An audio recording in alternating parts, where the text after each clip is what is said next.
So you're thinking of majoring in English? Welcome! The University of Kurdistan is an excellent choice for your undergraduate journey. UKH offers a major in English that solidifies the 4 language skills: reading, writing, listening, and speaking, as well as academic skills like public speaking, debate, and intercultural communication. After 3 years of studying with both foreign and domestic teachers, students complete an internship in the community for 1 semester, and then they spend a 2nd semester writing a graduation thesis.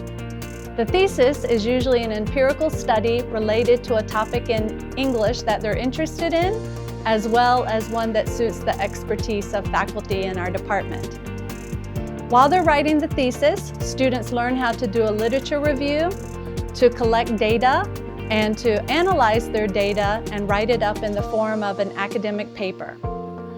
Upon graduation, students have the language and the skills that allow them to be global citizens and to work well with others both inside and outside of Kurdistan.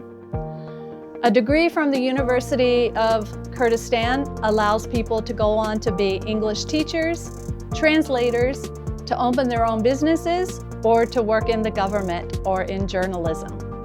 So what are you waiting for? The University of Kurdistan is waiting for you.